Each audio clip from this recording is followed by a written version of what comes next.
नमस्कार विद्यार्थी मित्र, मी सागर जगताप सर पुन्हा एकदा स्वागत करतोय तुमचं आपल्या या युट्यूब प्लॅटफॉर्म वरती.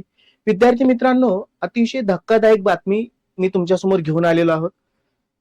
आपल्या महाराष्ट्र राज्याला काळिमा फासणारी बातमी आहे आणि नक्कीच आपल्या या देशामध्ये राज्याची प्रतिमा एक प्रकारे एक मलिन करण्याचं खाली येण्याचं एक सर्वात मोठं कारण देखील असणार आहे.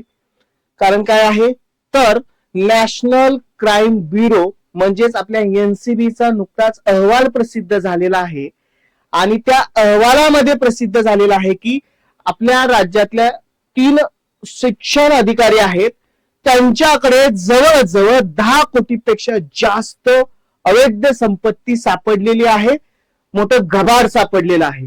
आणि अत्यंत एक धक्का देणारी बातमी समोर येत आहे की सलग 3 वर्षामध्ये महाराष्ट्र राज्य भ्रष्टाचारामध्ये अव्वल ठरलेलं आहे. अव्वल ठरण्यामध्ये वेगवेगळं कारण असतं.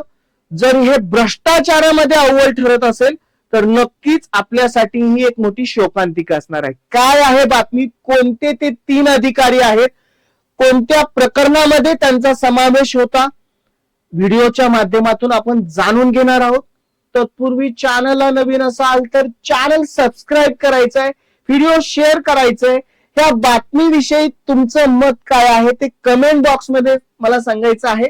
माहिती आवडली असेल लाईक करायचं आहे आणि परत एकदा आवाहन करतोय, चॅनलला नवीन असाल तर चॅनल जरूर सबस्क्राईब करायचं आहे. बघा, आजच्याच वृत्तपत्रामध्ये ही बातमी आहे आणि ती खरं धक्कादायक अशी बातमी आहे. काय आहे बातमी ती जाणून घेऊयात. 3 शिक्षण अधिकाऱ्यांकडे सापडले जवळजवळ 10 कोटी रुपये, बरोबर. आणि हायलाइट कुठली गोष्ट केलेली आहे की भ्रष्टाचाराच्या यादीमध्ये महाराष्ट्र सलग 3 वर्ष अव्वल ठरलेला आहे. नॅशनल क्राईम ब्युरोचा अहवाल सलग 3ऱ्या वर्षी महाराष्ट्र देशातील सर्वात भ्रष्टाचारी राज्य ठरलेला असतानाच एकाच वेळी 3 शिक्षण अधिकाऱ्यांकडे एकूण 10 कोटी रुपयाची बेहिशेबी मालमत्ता आढळून आलेली आहे. राज्याच्या प्रशासनात हा एक चर्चेचा विषय स्वाभाविकच आहे. एकतर आपण बघतोय सध्या शिक्षण क्षेत्रामध्ये काय घडत आहे, वेगवेगळ्या अशा काही घटना घडत आहेत, त्याच्यामुळे त्या व्यवस्थेवरती माणसाचा किंवा प्रत्येक व्यक्तीचा देशातला विश्वास उडत चाललेला आहे. नीट प्रकरण असू द्या, टीईटी प्रकरण असू द्या किंवा वेगवेगळे पेपर फुटी प्रकरण असू द्यात, त्यावर विद्यार्थ्यांच्या आत्महत्या असू द्यात, ऑफलाईन एक्झाम ऑनलाईन करण्याचा प्रकार असू द्यात. त्यामुळे एकतर विद्यार्थी किंवा शिक्षक, पालक असेल, सर्वांच्याच मध्ये एक संताप असेल, असंतोष असेल आणि यासारख्या अनेक घटना समोर येत आहेत. त्यामुळे नक्कीच एक लाजिरवाणा प्रकार आहे. शिक्षक पात्रता परीक्षा टीईटी गैरव्यवहारात मुख्य आरोपी आणि निवृत्त शिक्षण अधिकारी तुकाराम नामदेव सुपे यांच्यासह सोलापूरचा निलंबित शिक्षण अधिकारी किरण लोहार आणि सांगलीचा निवृत्त शिक्षण अधिकारी विष्णू कांबळे या तिघांविरुद्ध एसीबीने एकाच वेळी गुन्हे दाखल करून हातदणका दिलेला आहे. बघा काय आहे, तिघही ह्या व्यक्ती दिसत आहेत की जे भ्रष्टाचारामध्ये प्रमुख शिक्षण अधिकारी आहेत आणि यांच्याकडे ही एवढी संपत्ती, बेहिशेबी मालमत्ता सापडली. किरण लोहार 5.6 कोटीचं गबाड मिळालं. जिल्हा परिषदेच्या प्राथमिक विभागाच्या शिक्षण अधिकारी राहिलेल्या किरण लोहार वय वर्ष 44 याने 5,85,00,000 रुपयाची अवैध संपत्ती मिळवली. पत्नी सुजाता आणि मुलगा निखिल यांच्यासह एसीबीने यांच्यावरती गुन्हा नोंदवला. किरणकडे ज्ञात संपत्ती स्रोतापेक्षा 111.93% अधिक संपत्ती आढळली.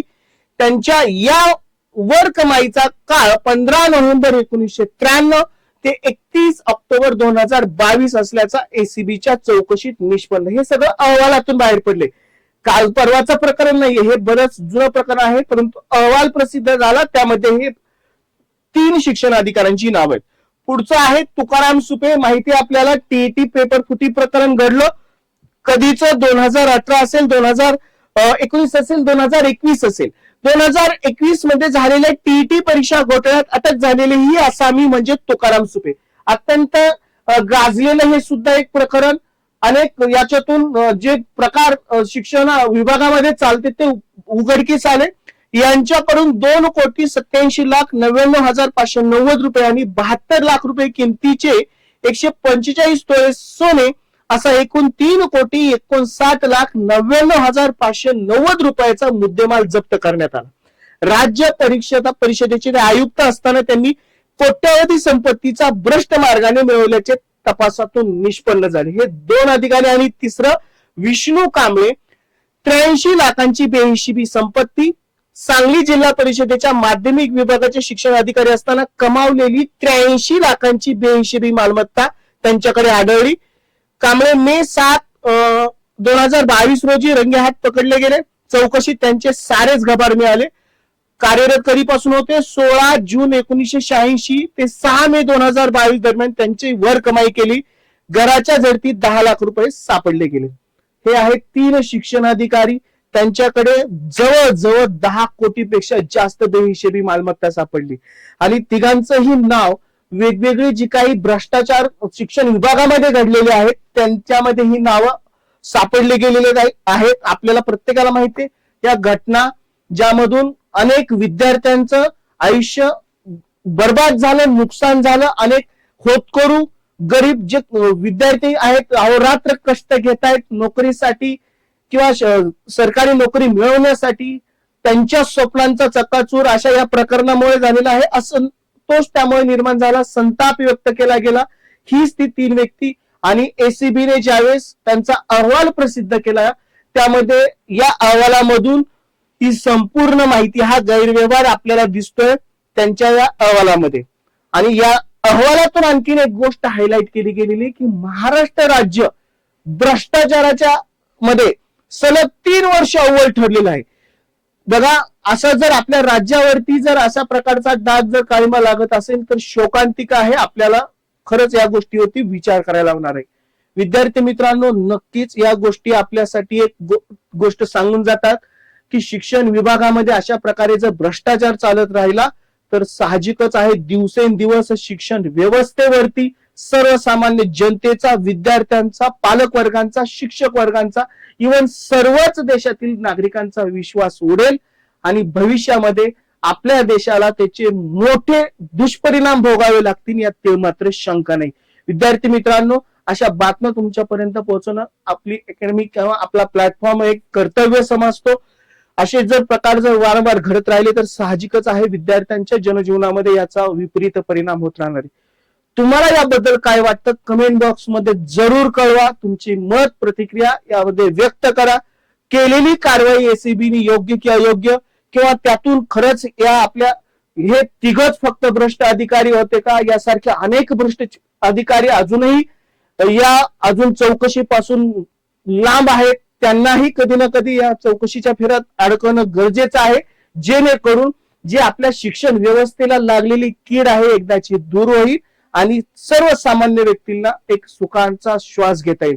माहिती कशी वाटली कमेंट बॉक्स थ्रू जरूर कळवा. आवडली असेल लाईक करा. चॅनलला नवीन असाल तर सबस्क्राईब करायला विसरू नका. चला विद्यार्थी मित्रांनो, मी सागर जगताप सर इथंच थांबतोय. पुन्हा भेटू अशाच महत्वपूर्ण अपडेट्स सह. Goodbye and take care.